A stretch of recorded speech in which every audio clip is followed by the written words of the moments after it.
Okay, so our entire last conversation was awesome, and then of course it like I guess I could like go back and just all of the points that I'm talking, I could just turn that up.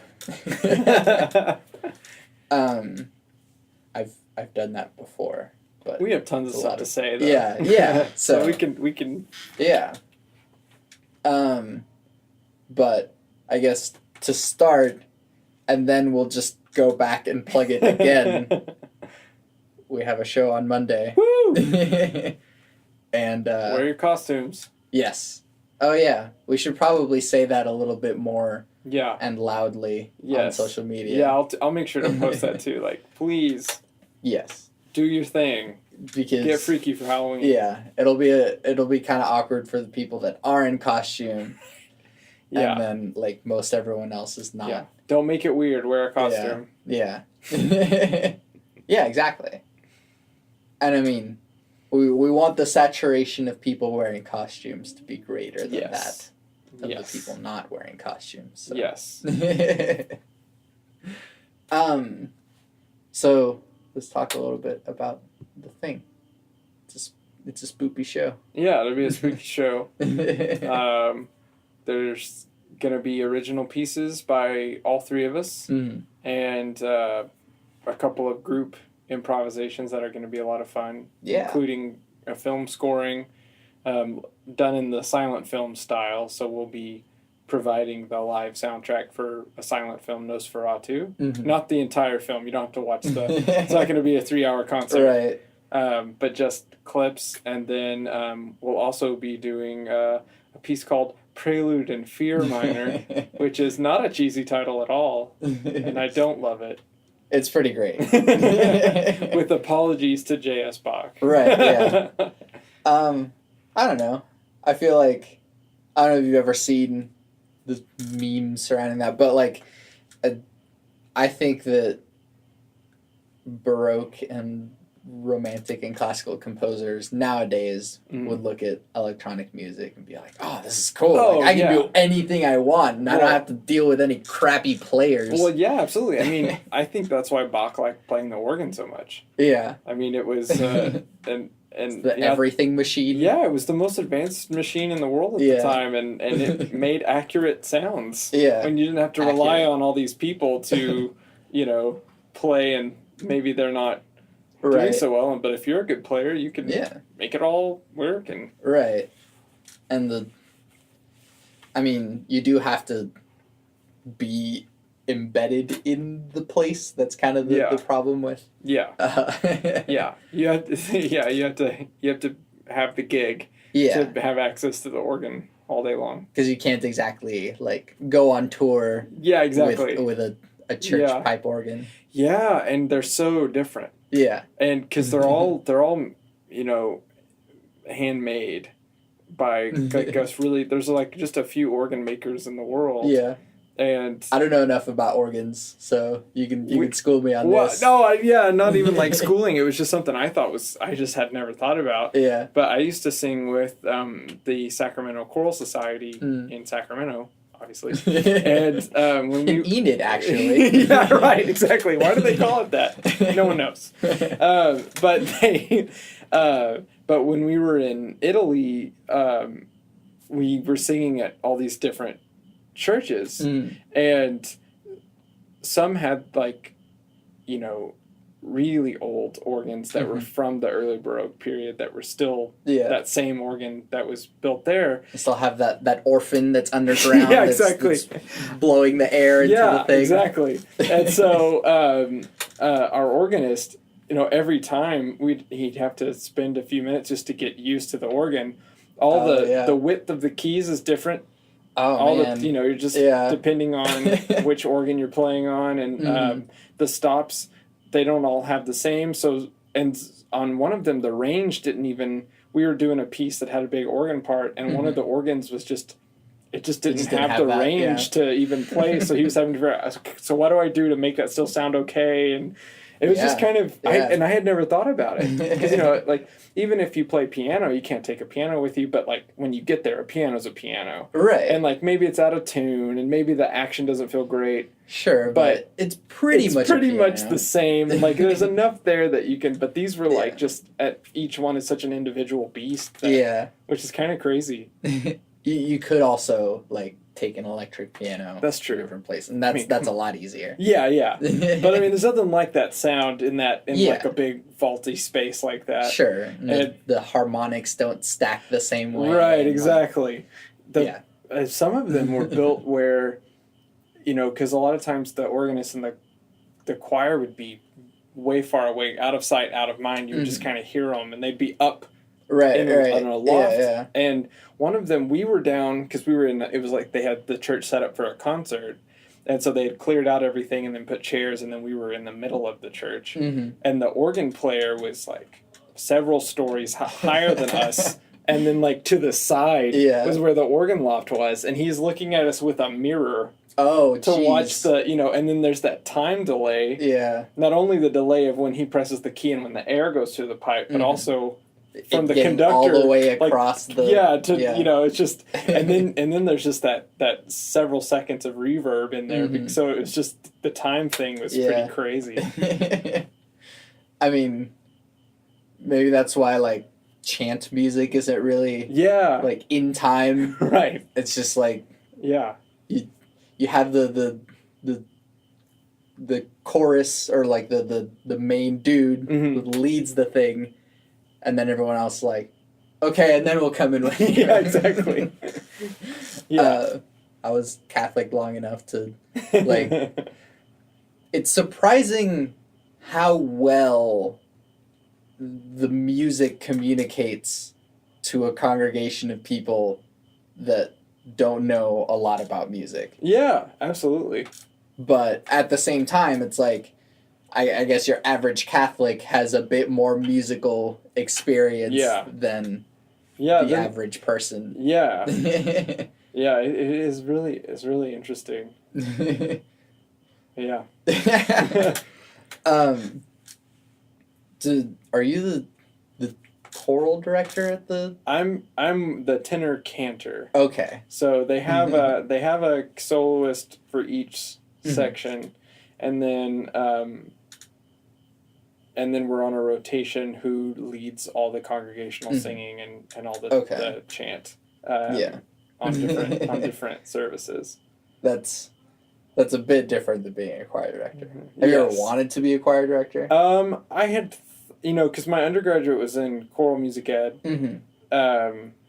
and I never really, I wanted to get that degree so that if everything fell apart, at least I wouldn't starve to death. Yeah. But in Oklahoma, you still would. Yeah, you still would starve to death. That's what they don't tell you, kids. But then, actually taking the classes and doing it, and I was like, well, I get all of this intellectually. I do not enjoy this at all, and I love singing, and even singing I don't like as much as composing, and so that was. And I really didn't know that until this semester. And I was thinking about, and I may have already said this, I'm not sure, but I'll say it again. Tell me, you can cut this out if I already said it. But I was really kind of stressed because I was planning on double majoring in vocal music and in composition. Yeah. And I couldn't figure out what to do. And, because, some days it's like the singing's going really well, and you're like, well, maybe I should really just focus on this. And then some days, you're doing really, the pieces are coming out, and you're like, wow, this is, I need to be doing this more. And so I went to my voice lesson, and it just so happened that my teacher was talking to another student there, and she was like, well, take Breck, for example. He's a good singer, but his true passion is composition. And I was like, and I kind of got offended.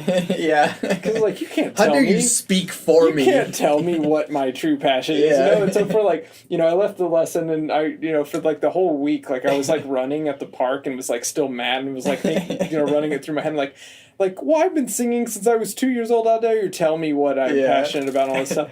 And then, like, but after really, it made me do a lot of soul searching. And I was thinking about when I have a success in singing, like when I have a concert or when I lead the singing and I think everything's just going really well and my solo sounds great, like that, the pleasure I get from that, and then thinking about when I finish a piece and the pleasure I get from that, or when someone plays something that I've written and the pleasure I get from that, I was like, oh yeah, the composing totally trumps everything else. But it was just so crazy, like, unless she had just so objectively stated, like, well, obviously, Breck's true passion is composition.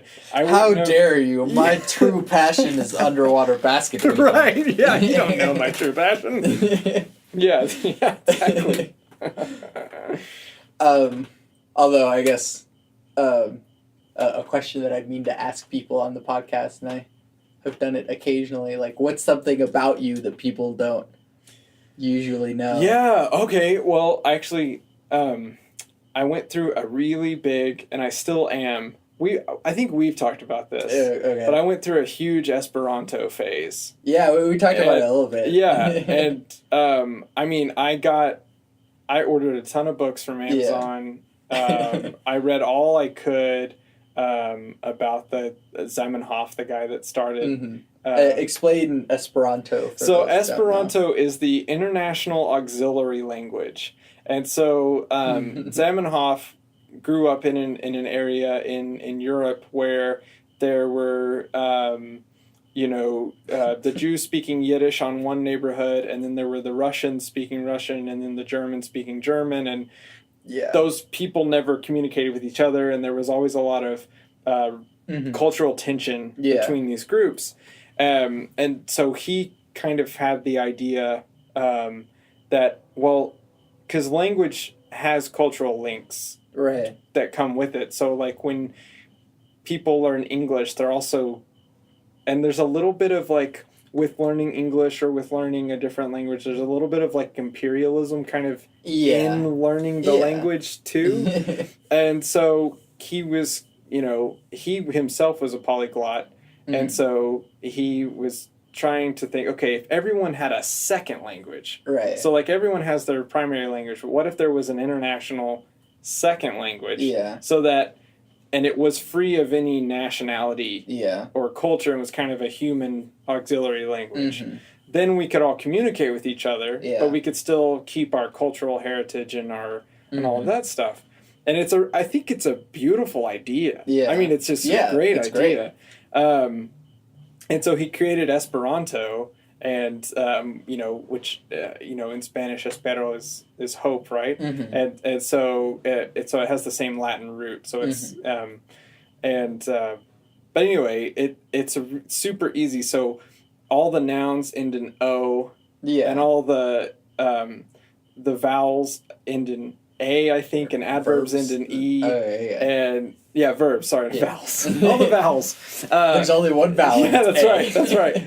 And so, there aren't really, like, the handbook of the rules of the language is really simple. So I got really into this because I thought, how cool. And I joined some Facebook groups and some different people online, and we were able to, so I was talking to people from Korea that didn't know English, and and I definitely can't communicate in Korean, but we were able to kind of clumsily get our way through Esperanto and kind of talk to each other, which was crazy. And there are conventions every year, national and international Esperantists. That's really cool. Yeah, they call themselves Esperantistoi because adding a J at the end of things makes it plural. So Esperantisto singular, Esperantistoi is all Esperantists.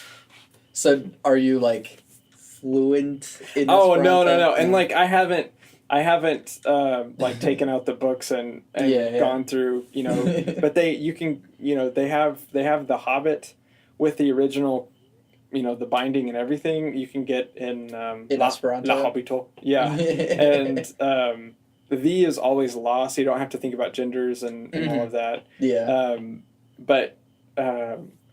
Anyway, but yeah, so I haven't done it in years, and I really, when I was dating my now wife at the time, I was like really kind of trying to like if we learn this together, that'd be really cool. Yeah. Which I did that with Spanish and French and Italian and German, and none of it is ever taken. So, but that's fine because I love languages. If I had if all my musical talent and any knowledge of music just was erased from me, I would probably go into some sort of like language studies. I think it's just really interesting. Mm-hmm. And I mean, like, in a way, composition is like we always talk about like a musical language, and it is a little bit more subjective than people usually think, because it's like, oh yeah, it's high, so it's like big or like important or whatever, but not necessarily. Right. But like, the better we get at composing, the better we are at communicating in this language. But then also, we're trying to make up words at the same time. Like, oh yes, I want to say this. But also, here's a nonsense thing that I hope will make sense and that you... Yeah, exactly. Says the thing that I want it to, but also no one said it before. Right, exactly. Yeah, no, that's totally a good way to think about it. And in that, it's like impossible. But yeah. Well, and then even kind of, you don't even know quite what you're saying in the middle of it as well. Yeah. Like, I think this is this. Yeah. And it may turn into this after this other thing happens. Yeah. And it's just, I think it's a... And another funny thing about it is that music is a language that we can speak without knowing that we're speaking or knowing the words that we're saying. Like, for example, we improvise together. Right. And that level of communication is something that... We're not saying words, and we don't really know what the other is saying, but we're like intermingling anyways. Right.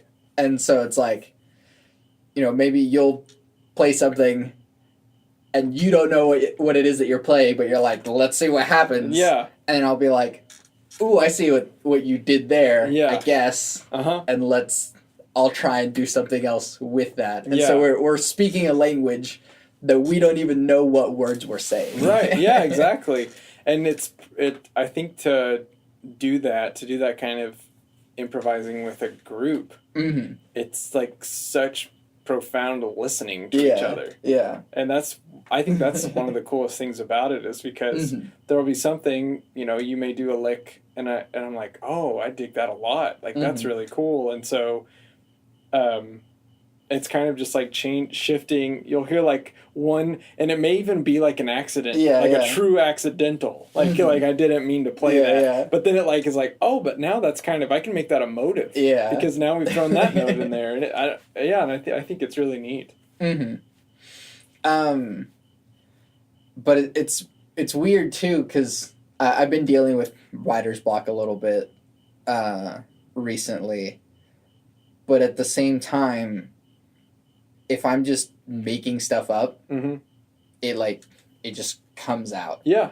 And there's something stupid about, like, I'm trying to make this on purpose. Right. And my brain's like, Yeah. No, I think that's really good. Writer's block happens to everybody at all skill levels, and it's like, how do you deal with it when it happens? But I think sometimes like your frame of mind when you're improvising is like, well, none of this matters anyway. And so then like a lot of cool stuff may happen that you're like, oh man, that was really good. Yeah. But then when you sit down, you're like, okay, I have to write this piece and it needs to be really good and it needs to have all these things. And then it's like, well, now I can't think of anything, you know. Right. Or this happens more often is that, like, because it's the thing, we have enough musical training to just, we talked about this before, to just, like, throw music on a page or on a DAW and just, like, here are sounds. Right. And then I'll just, like, okay, here's notes. Mm-hmm. I'll hit play and be like, this is garbage. Right. Yeah. Yeah. And I don't know, it's like, I'll spend like an hour just putting notes and being like, this makes sense, right? That's all right. The next thing, this makes sense within the context of this thing, and then I'll just hit play and be like, this is stupid, isn't it? Yeah, yeah. And you get like, sometimes it's like you've already spent like 45 minutes or an hour on something, and then you play it back, and you're like, oh, I really thought that was good for a while, and it isn't. It's not. or there's a delay to it. Yeah. And you're like, I feel like I did pretty good today. And like, close the thing, come back to it later and be like, oh, you come back the next day and you're like, why was this okay to me at all? This is going nowhere. Yeah. Yeah, no, that totally is, you know, I may have talked to you about that quote from Chuck Close about inspiration. There was a documentary and they were interviewing Philip Glass, the composer, and Chuck Close, the visual artist. And they were asking about inspiration and what role it plays in their work. And Chuck Close says, inspiration's for amateurs. and Philip Glass agreed, and you know, he was saying, you know, yes, occasionally you just get like this light bulb moment and you have an idea for a piece and you can sit down and write the whole thing and like in one sitting in a few hours and it's just, hey, that was a lot of fun and that turned out really well. Yeah. But most of the time, it's using your skills and just a lot of work putting it together and, you know, making your own inspiration, you know, and finding ways to get your juices flowing. Yeah. But kind of that romantic vision of, you know, oh, the muse has struck and now I must get my quill. And I really hate the idea of, like, you know, in like interviews, they're always asking, oh, so like, what inspired you to, what's your muse here? And I was like, I don't know. I did it. It takes time and practice and effort. It's not a whole, here we are. Right. The Mona Lisa. Yes. Exactly. This was a conversation that we had in the Lost podcast, but the Lost Files. It's forbidden. It's in the vault. That's right. But people glamorize this idea of talent. Yeah. And really, a lot of times it's skill. Right. And we work for a long time to have this skill that, oh, you know, you can hear something and go, oh, that's F minor 7. Right. But that's not just, people don't just develop that out of nothing. Nobody's born with that. And we work really hard, and then someone else comes along and says, oh, wow, you're so talented. I wish I was talented like you, just born with that, all of those things that just you came out of the womb and you had all of that. No. No, I really liked when I read a while back about Beethoven and his early counterpoint studies. He had a really hard time with counterpoint. And but then what he did is double down his studies of counterpoint and then, you know, then wrote some really impressive fugues, and a lot of his work have these like fugal moments that it has really great counterpoint.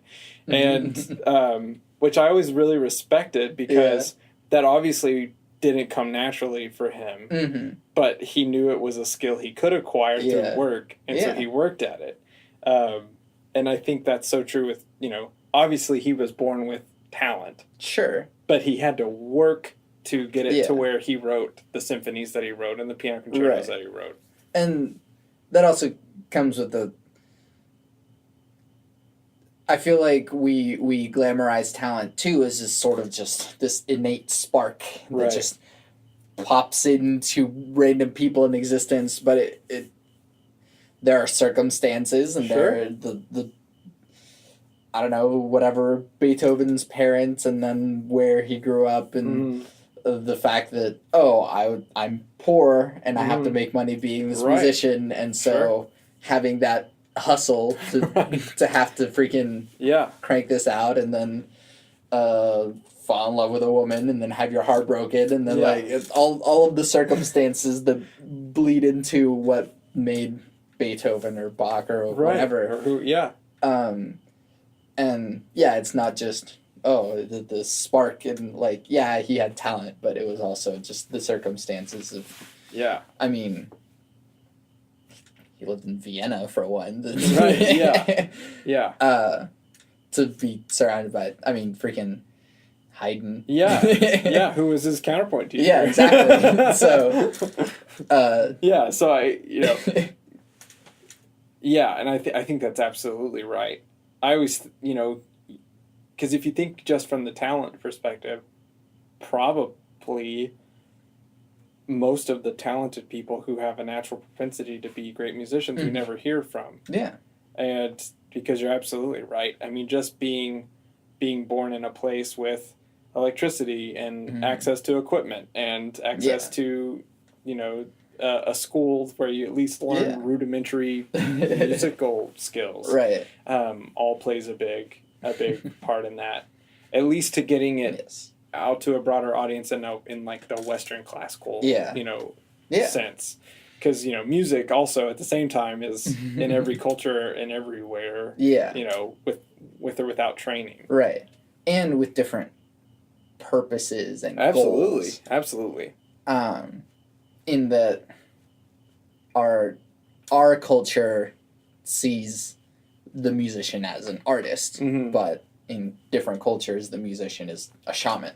Right. And so, I think I remember hearing on a podcast that, so like psychedelics have taken part in a lot of cultures, and driven culture in that way. But in a lot of African cultures, psychedelics weren't a part of it. And some people were hypothesizing that the complexity that happens in African music with all the rhythms and stuff is sort of what took the place of the psychedelics instead. The sort of trance stuff. Right, getting in that transcendent state. From the drive of the music. And that was the psychedelic for them, and because there definitely is a trance like, or we talk about flow a lot in music, but can be hypnotizing. Hypnosis is a real thing. We don't really know how it works, but it's a thing. And but I mean, I'm getting on this whole tangent about shamans, but there's this I guess idea with science that in magic or shamanism or psychedelics or whatever, that it's we can't delve into that because it's just woo, as they call it.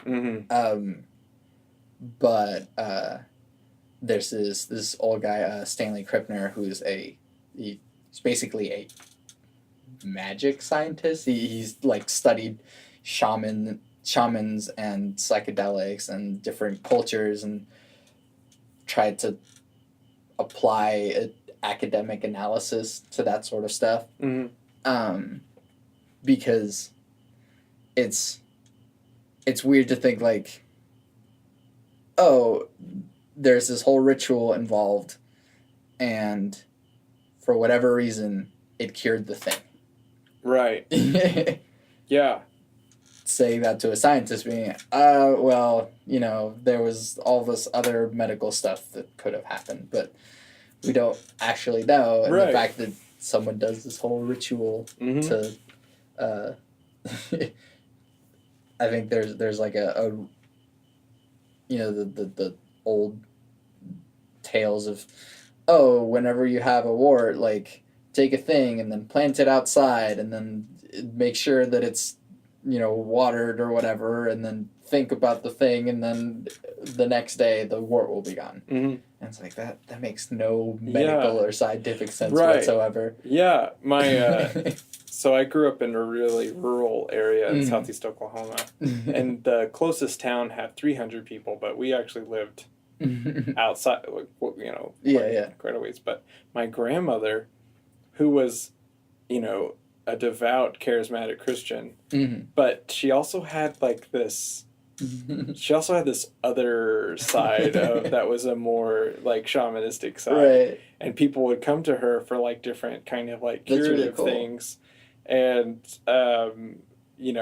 she viewed it as that was all part of the same package, but that there were just these techniques that you could do. But one of them was like warts and boils and things like that she would like do these things too, and she could get rid of, I forgot, but she had like several things, but people from like the town would come to her house and she would cure them of their things, and like it would work, but like inexplicably, like she wasn't doing anything to physically to them, but it was, and I think belief plays a big role. Like if the patient believes, and I think there's a lot to that. Yeah. And of course, also they can believe and still not, but there are weird cases that are kind of inexplicable where you're like, and I mean, and that's the hard part too, because there are people who are like, oh, my faith is so great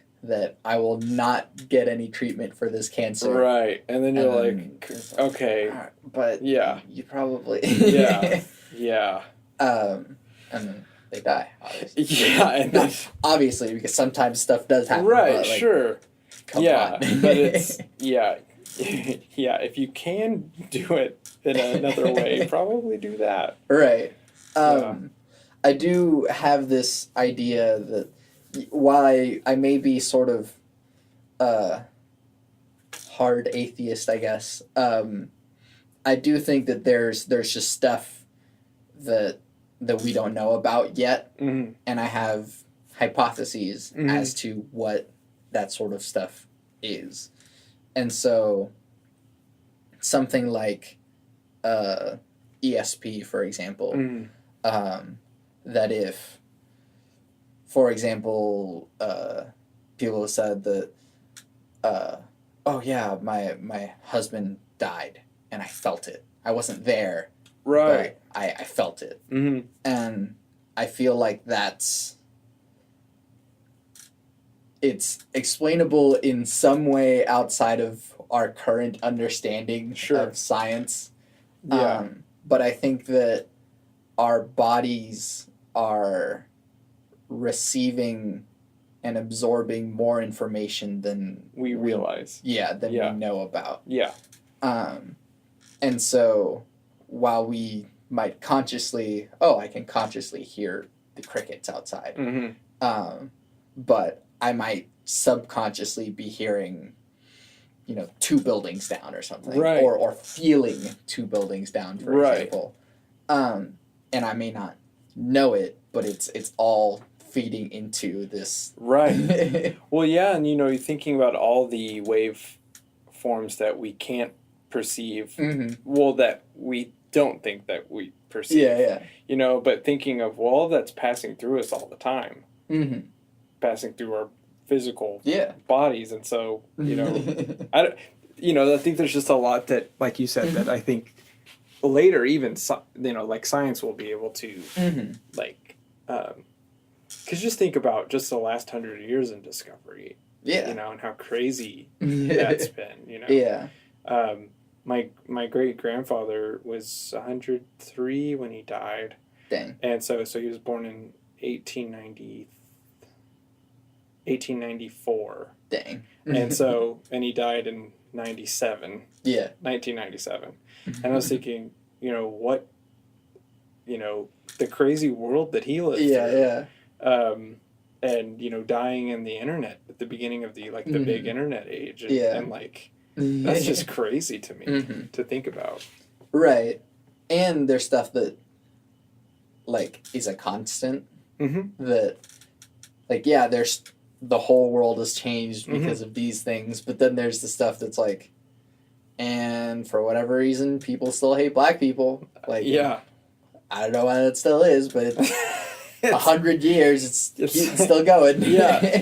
Yeah, and what, and no, that's so true. Well, and, that's such a, I feel like a human, like a human stain or a human disease, racism. And, I think it's rooted in tribalism. And, I evolutionarily, I understand that the other can be dangerous. And so, but also, after having this many years of, it's all right, so we're past that, guys. So, let's move on. There are no foreign invaders that are going to burn the fields or something. Exactly. We don't. Yeah, exactly. It's just the whole civilization is different, but there are these weird old behaviors that we've kind of kept, and that's interesting. In a clinical sense, it's interesting. In reality, it's hateful and terrible, and it needs to be removed. But there's another interesting thing is, when you read Greek tragedy or Shakespeare, and people are the same. Human beings are so predictable, and it's kind of uncanny. All of the problems have been the same. Yeah, it's oh, tell me the problem.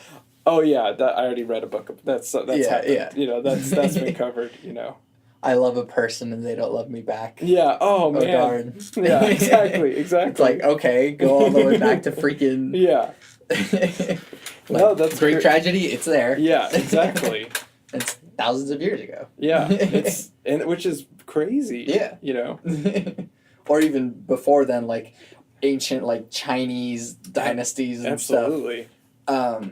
That is something that's quick. I mean, we're tangenting anyways, away from anything anyways. But we kind of perceive Western culture as this ancient, the Greeks and the Romans and stuff. And it's the Chinese were had palaces and kingdoms. Way before any of us, or any of the Greek pillars were built, and then even before that, have you ever heard of Göbekli Tepe? So there's these mounds that are ruins. I forget where it is. But people were saying they're it's kind of like Mayans or whatever. It's these old kind of primitive but civilization. But they did some further carbon dating, and they were oh no, this is really old. Older than any civilization that we know of. Yeah. It's really old. But it goes really far back. Or another example, the pyramids. The Sphinx, he's older than all of the pyramids. And if you look at astrological ages, for example, I think now we're in Aquarius, or it was. I have no idea. There's measurements of time, and that's how it was blocked out for a while because that was how people measured it. Sure. But it's interesting because it all interconnects because we were in the age of Pisces, and that was like around the time of Jesus. Mm-hmm. And so like there's a lot of fish Interesting. imagery. Yeah. And, yeah, Fishers of Men and all that. Yeah. But then there's like a quote that Jesus said, like, I'll be with you until the end of the age. Mm-hmm. And then something about a man pouring out water. And that's actually the symbol for Aquarius. Interesting. But anyway, so like ages have a set amount of time. But the pyramids were built in this one age, but the dating on the Sphinx, it has like water erosion, which there hasn't been water there for a long time. Because it's a desert. Right. And it goes as far back as like the age of Leo or something. Wow. Huh. And so stuff is way more ancient than we think it is. But at the same time, like the ideas are kind of similar anyways. And it's cool to look at the stuff that kind of brings everything together. I talk about like the astrological signs a lot because if you are a ancient hunter-gatherer or whatever, you basically only have a few things to kill time with. I mean, after you're done hunting and sleeping and having sex, then it's like, what do we do with all of this free time? And so they got really good at studying the sun and the moon and the stars. And it was like one of the first things that they were able to chart out, because a year goes by and you're like, oh, the sun was this high this time of year during this season, and then it was this high during this time of year. But then also this bright star and this assortment of stars was over here at this time. And so a lot of stories and stuff come out of that. And so they're able to kind of like navigate and measure time through that way, more than just, oh, it is spring again now.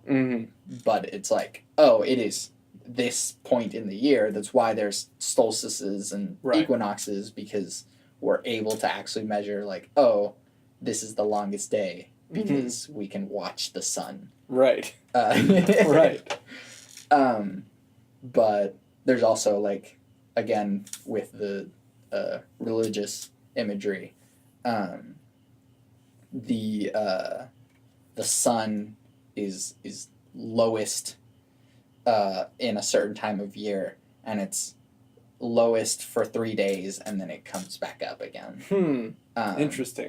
Which relates to the resurrection. And a lot of different religions and stuff have that same imagery, because it all kind of relates back to the sun. Yeah. I don't remember how I got here, but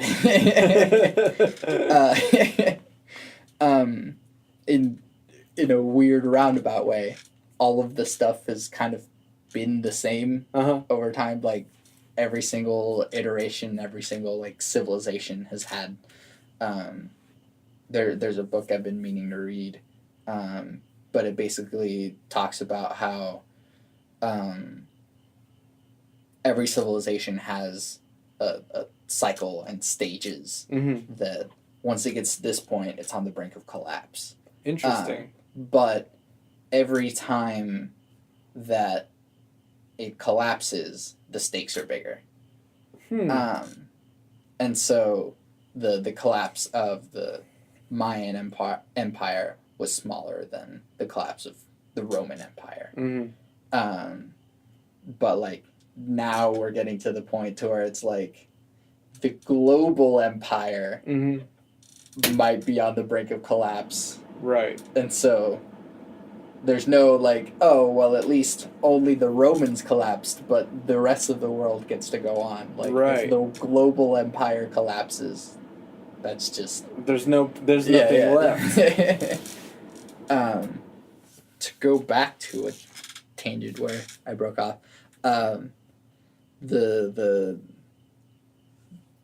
I feel like over time, the sensory things that we pick up on can be different depending on the culture or who you're around.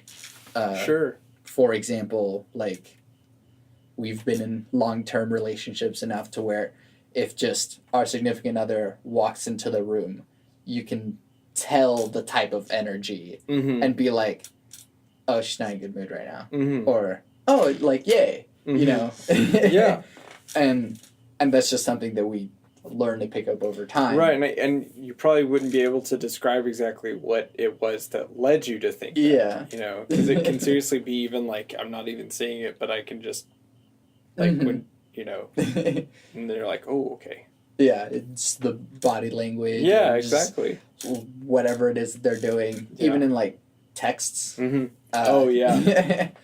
It's... punctuation is really important.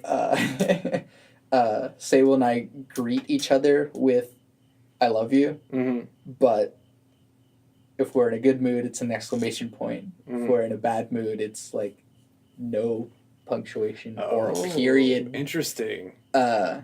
Or like doom is like just love you. Ooh, yeah. But it's just little things in communication that we've... That's interesting. Yeah. And so if it's like, I love you without a period, it's like, are you okay? What's wrong? How are you doing? Like, what's going on? Yeah, exactly. Do we need to talk? Yeah. Interesting. But stuff like that we're able to pick up on, I wonder about certain things, and I guess earlier how we were talking about, when we improvise, we can sort of sense each other and feel, I don't know who it was that was telling us that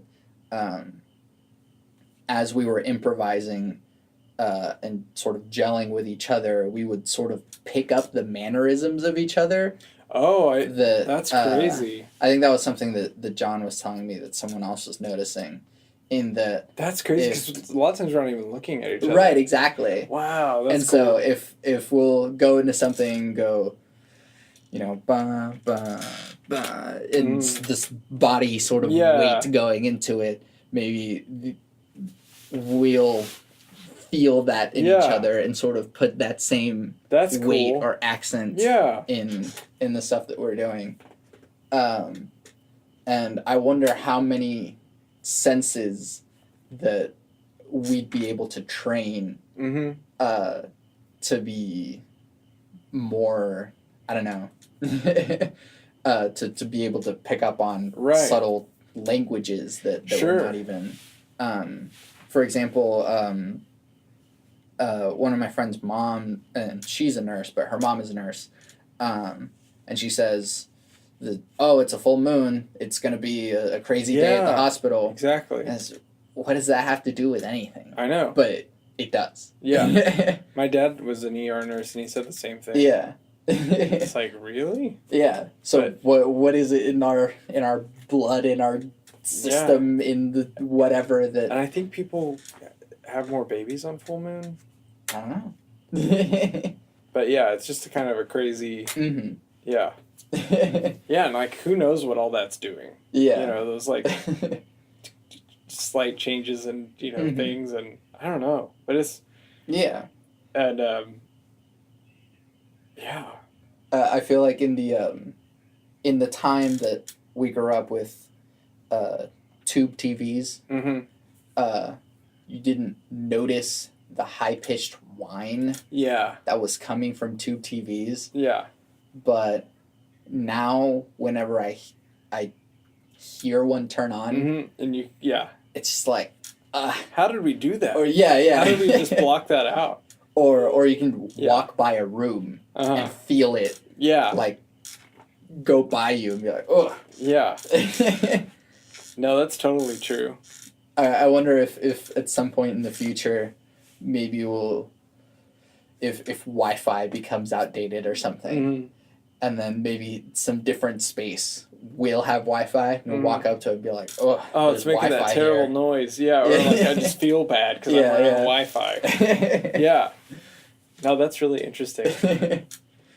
I think it was interesting too because I remember one summer when I was in junior high, I had saved up money for like a year or two, and I bought myself my own TV, you know, and it was like a 27-inch, but I thought it was massive, you know.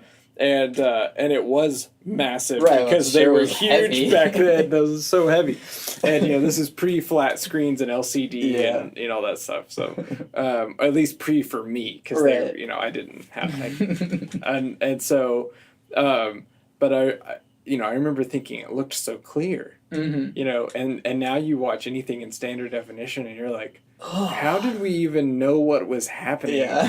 How could we even see what was going on? Words happening. Yeah, it's just it's crazy. Well, it's kind of funny because I think for whatever reason this is the benchmark for what I'm remembering, but like Skyrim. Yeah. For whenever Skyrim came out, it was about the time that people should have switched to high definition, but there were people that hadn't yet. Right. We hadn't yet. Yeah. And so I had an Xbox 360, but like not an HD TV. Sure.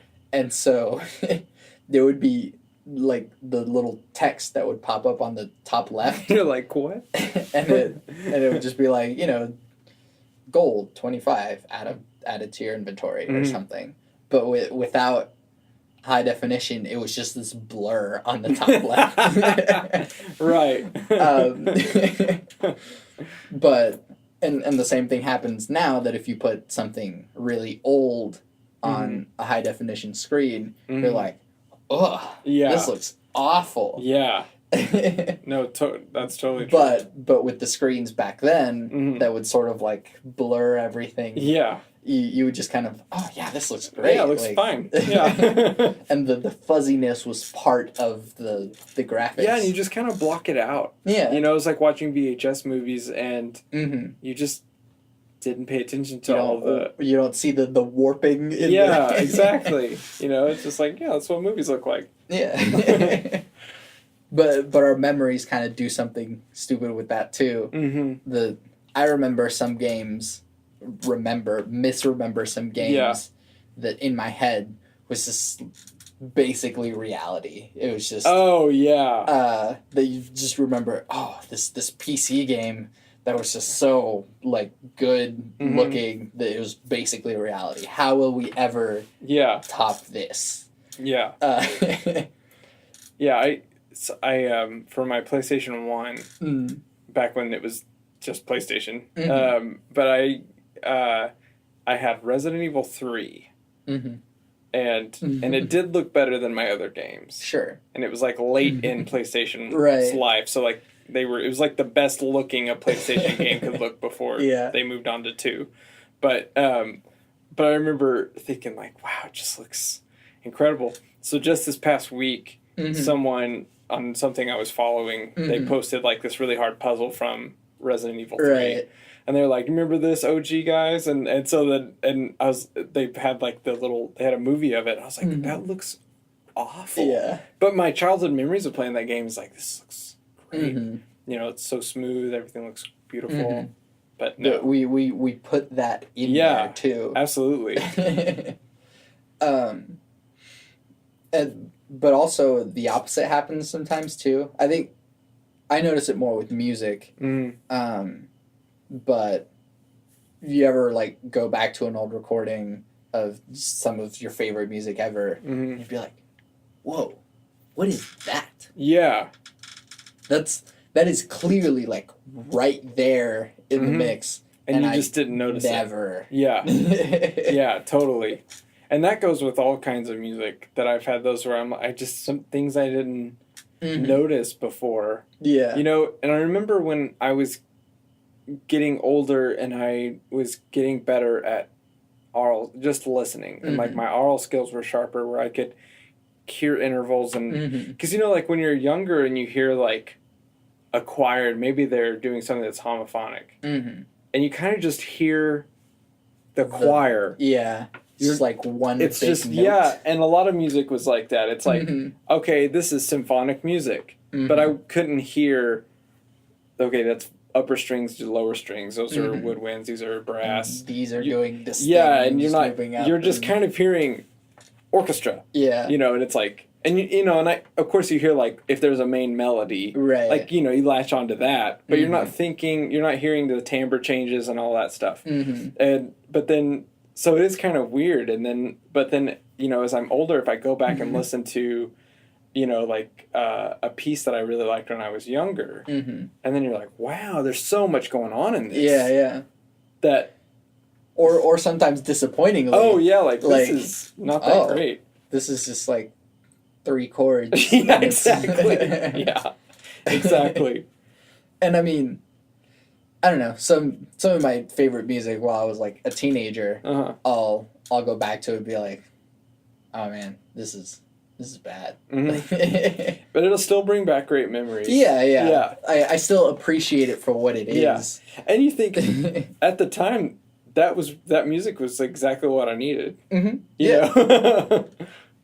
I mean, the music of being a teenager is, at least for me, best encompassed by Linkin Park. And I didn't listen to Linkin Park the entire time I was a teenager, but it just kind of it takes hold in just the rest of my teenage years too.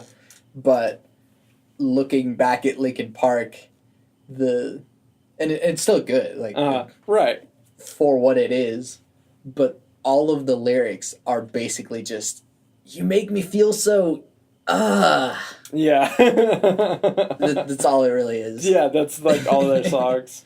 Oh yeah, I went through a big Linkin Park phase, and it was when Meteora came out, and because I listened to them previously, but like when that album came out, I was like really into Linkin Park. Yeah, but it's so true. Like it wouldn't be something I would choose to listen to now. Yeah, but at the time it was great. Yeah, same thing, you know. And I actually liked.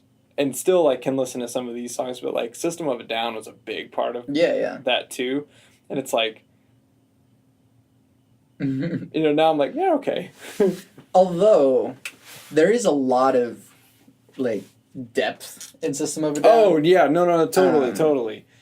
You can, like, break down and analyze yeah, and, you know, they're doing scales and chords that are different. Yeah. They're not doing the run-of-the-mill stuff. Yeah. But then there's also, like, Cigaro, which is... Yeah, right. I was like, should I say this? Who's listening to Breck's podcast? I can normally cuss during my normal podcast, but I don't want to... Yeah. I don't know if you want cussing on your podcast. Oh, yeah, I'm fine. I normally cuss much more than this. I was being recorded, so I... No, you can say anything there. But, yes, that System of a Down song goes, my cock is much bigger than yours. Right. My cock can walk right through the door. Right. Yeah. And that's like, there's like a, you know, and it was with a lot of rock bands at that time that there was like this kind of gross machismo that was part of it. That I would put System of a Down, that they were above that and they were making fun of it. But there are some bands that are like clearly being just all women are the worst. Right, exactly. Yeah. And you know, so like that's kind of gross. But yeah, definitely. Yeah. But some of my favorite bands while growing up, like Brand New is still one of my favorite bands. And yeah, you can look back and go, oh, this is just, I broke up with my girlfriend and I'm sad. Right.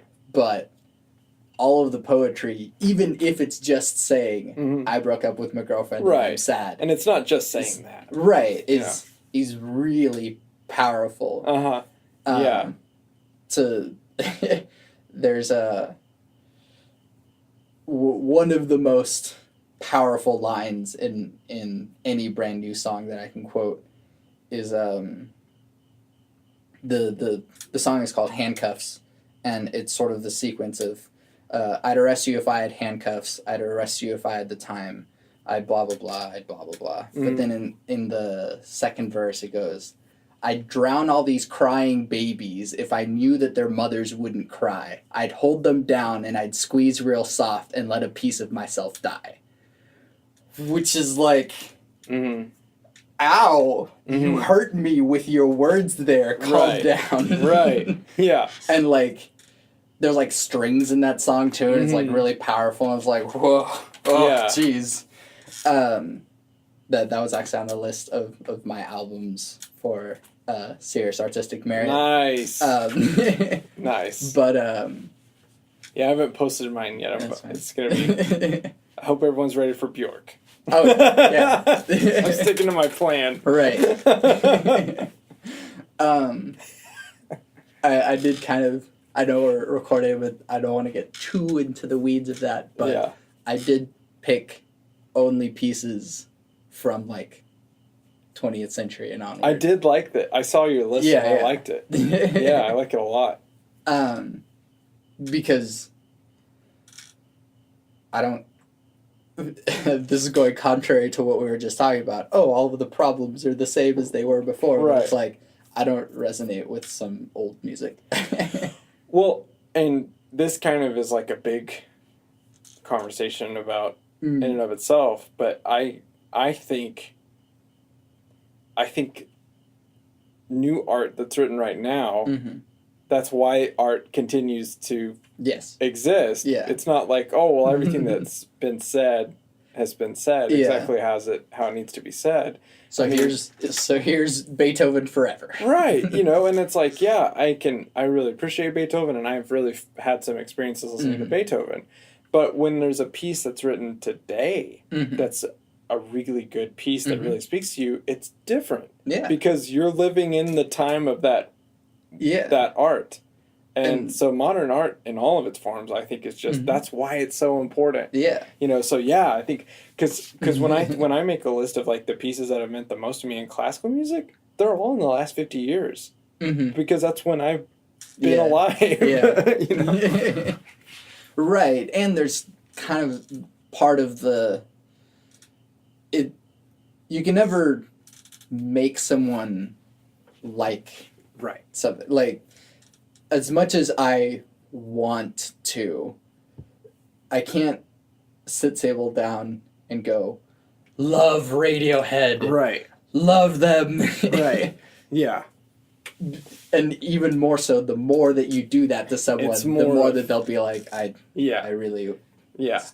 I don't want this anymore. Yeah. That was my mom with Bjork. Yeah. And the more I played Bjork, the more she hated Bjork. And it was just Right.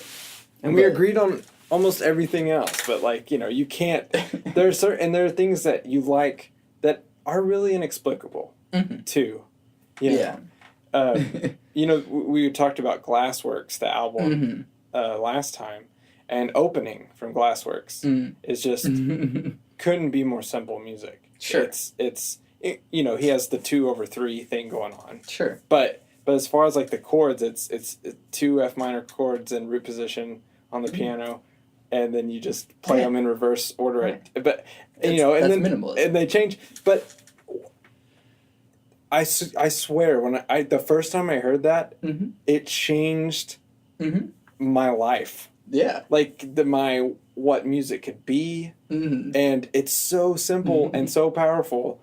And so part of the time that it was created, I was listening to music for 18 musicians on the way to work this morning. Oh, yeah. And, yeah. And, yeah, it is just, like, the same note over and over again. But, oh, my gosh. Yeah. Well, yeah, and, and that was, you know, once you get the entry into, and it wasn't my entry into, it was kind of my entry into American modern classical music, because I had liked some of the European masters, but I hadn't really gotten into John Adams yet, or Terry Riley, or Steve Reich. Yeah. And so then, you know, that was like my gateway drug into like listening to NC. Yeah. And I did consider putting A Rainbow in Curved Air on that list, but it's like, how much do I want to poke? Right. Yeah. I think we should all poke away. But anyways, in a good pot, you know, right, like yeah. not in a spiteful way, but right. just like, you know. But yeah, but whenever people are point that I was making earlier, whenever people are just going like, Rite of Spring is the best piece of music ever written, and you have to listen to it, and it's groundbreaking, and like, I believe you, but the more you beat it over my head is not going to make me like it. Absolutely. And it took me a while to even just, like, listen to it. Yeah. Because everyone was just, Rite of Spring. Well, it's one of those things, you know, when people ask, like, okay, what's your favorite piece of music? And you're like, well, that's an impossible question to answer. Sure. Or what's or the even a worse question is, what's the best piece of music? Right. Who's the best composer? And it's like at what? At what? Yeah. You know, at what thing and in what way, and yeah. You know, because it's like, okay, Beethoven sucks at country music. Yeah, exactly. It's just the worst. And you know, like, and Beethoven's actually that you said that is a good example. People, like, vocalists hate singing Beethoven, and like generally regarded as not a great vocal composer, right? Because like the melodies, the way that the text is set, you know, the range is ridiculous, and it's like, you know, so yeah, exactly. Yeah. Like, you know, he has you screaming on repeated, like, you know, it doesn't have like an arc. It's just like, now we're high and we're just hitting that note out, and you know, so everyone has like different strengths, and that's definitely even true in the 20th century, and it's also. It's not a competition. No. And so I always kind of... there are competitions. There are competitions, yes. And I can't remember which composer it was. I think it was Saint-Saëns. And he said, you know, competitions are for racehorses and not for artists. And, you know, competitions are good because they can give people a break. You know, like somebody can get, like, they win a competition and then that can be their break, which is great. Yeah. But as far as, you know, it's you know, who's the best film composer? Who's the... For what film? For what films, and also it's just so, I don't know, but...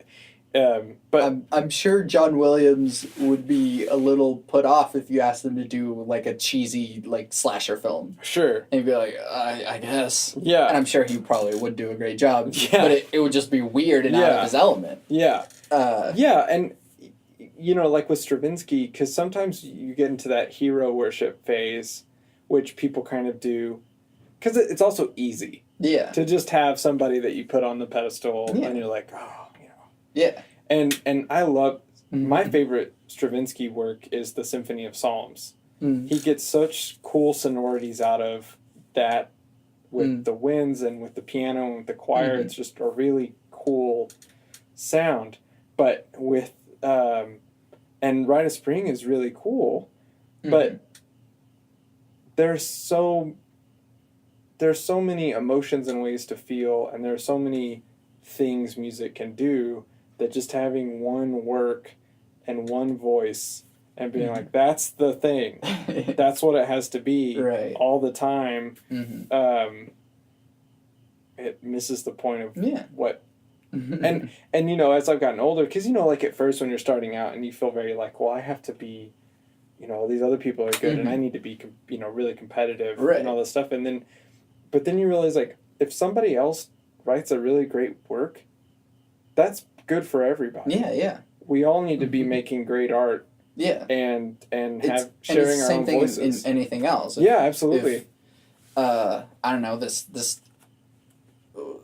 random director who's only done crappy other movies gets a really big blockbuster film and they knock it out of the park. Yeah. People are like, oh, what a hack. I don't like any of his work. And it's like, what? Why? Made an excellent film. Like, let him... This is great. This is a good thing. Yeah, absolutely.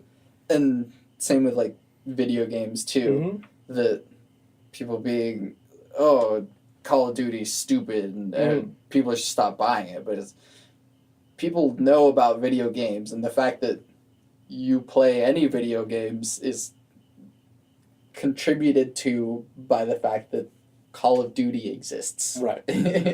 Absolutely. It's also the biggest industry. GTA 5 is the largest selling piece of media ever.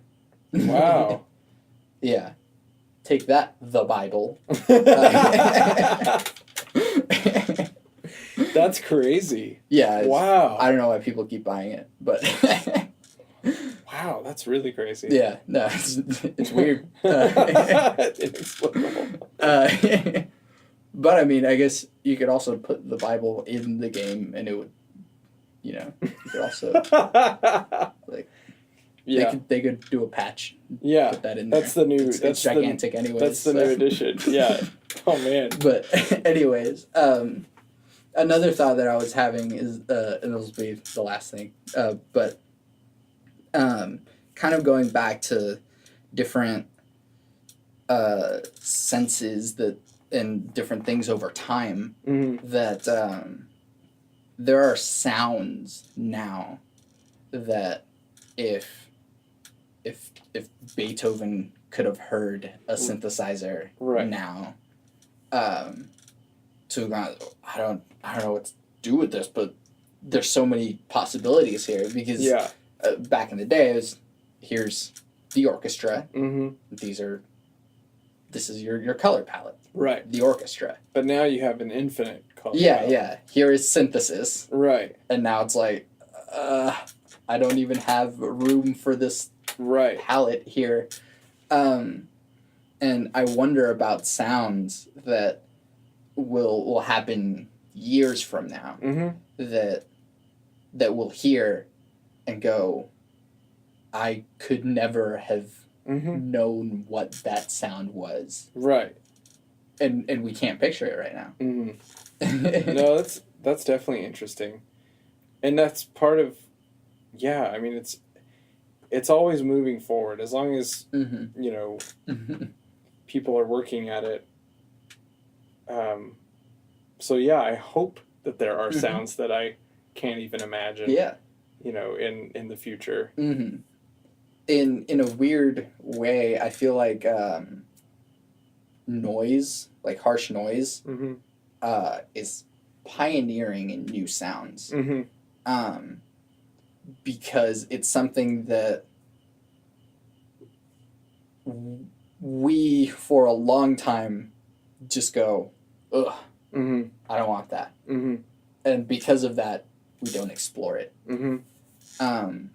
And so in hearing different types of noise production and different forms of noise,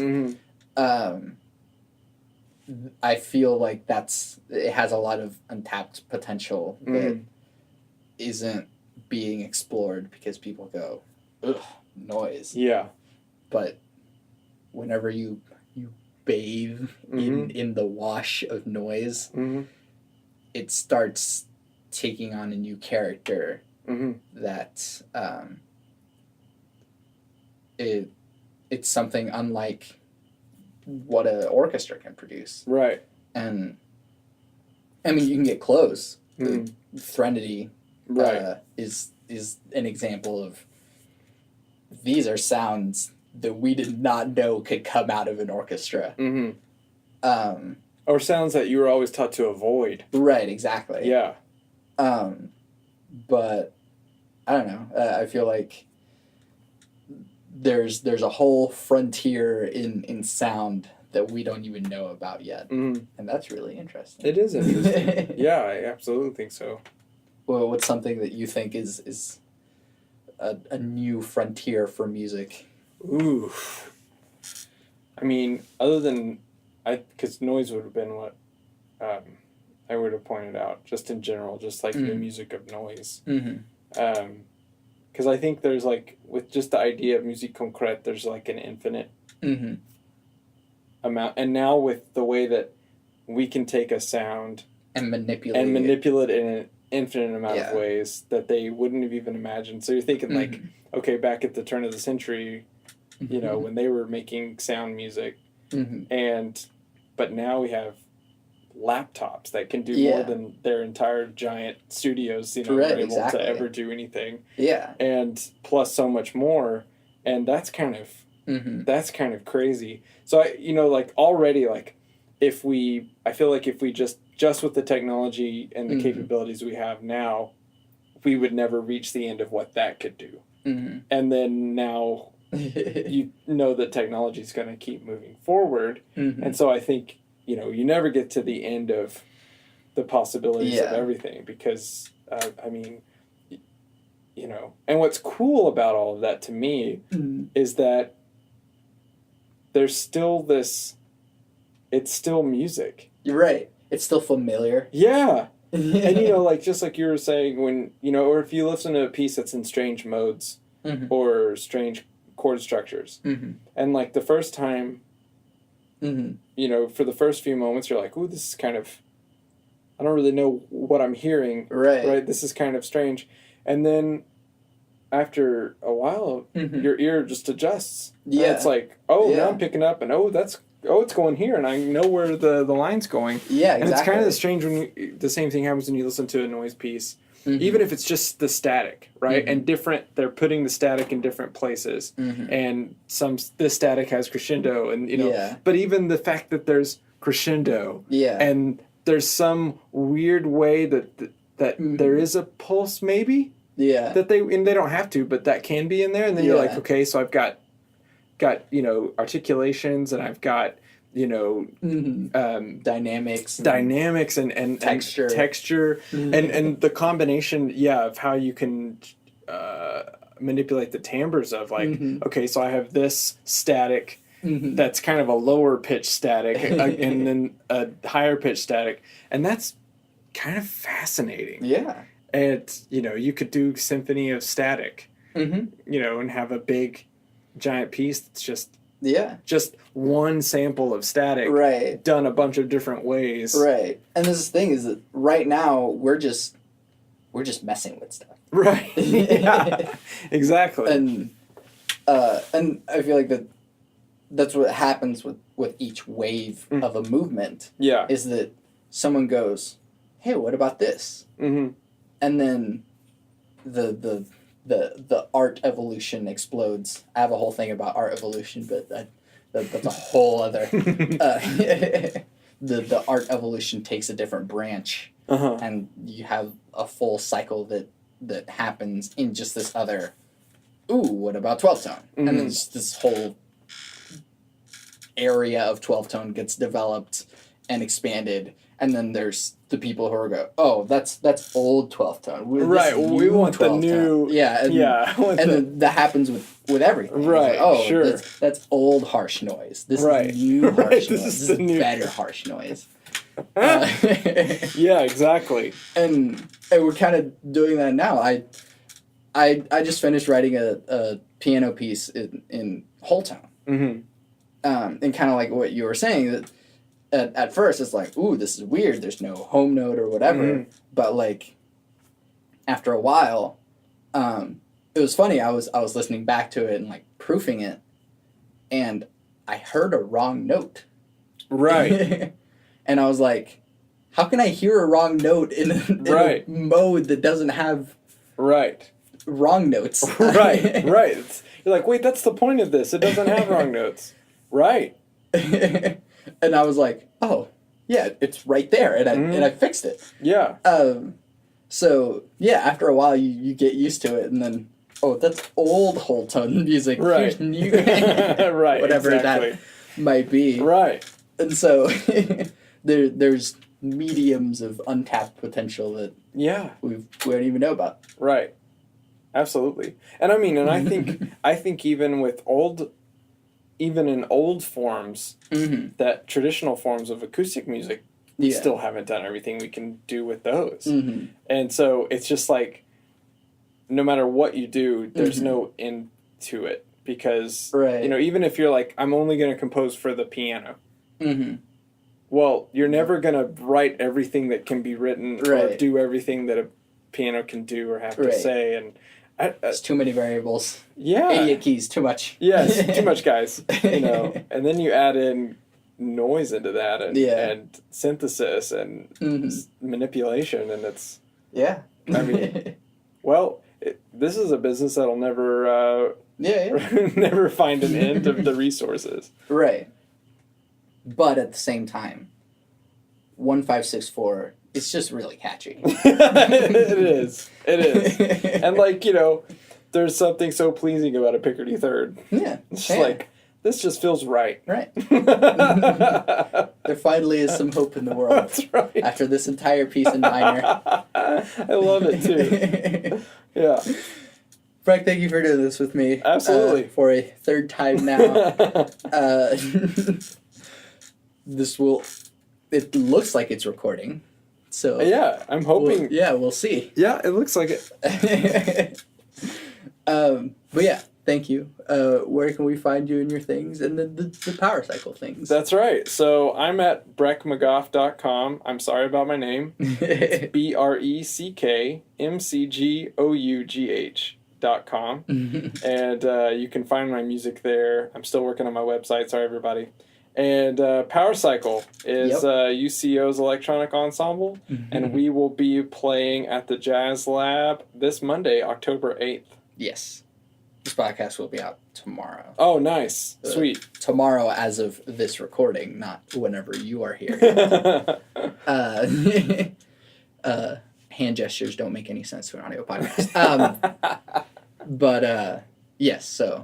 Yes, on Monday. Yes, wear costumes, come see us, enjoy some really cool music. Some of it literally has been fresh off the page in the last couple of weeks. So. Yeah. And some of it will be literally made on the spot. So, yeah, you're hearing the newest music you can physically hear on Earth.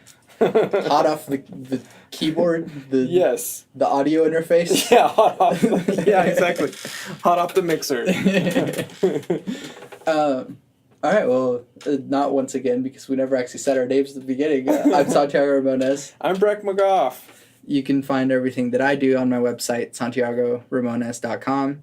I actually just put some new stuff on SoundCloud because I was uploading stuff to Seamus. Oh, yeah, cool. And so I was like, because they don't have just an upload thing on Seamus, you have to have a link to it. Right. And so, okay, I'll upload some of these recent things to SoundCloud then. So there's new stuff on my SoundCloud. I haven't updated that in a couple of years, so listen to that. And speaking of harsh noise, the rap song that I put on there utilizes some harsh noise. But it's also heavily inspired by clipping, so listen to clipping. But but yes, there's some new music on my website. But you can also listen to this podcast and leave reviews. And I'm tired of listing all of the things, so I will just list the final thing, which is my 3 things. Love never fails. It's going to be okay. I might be wrong.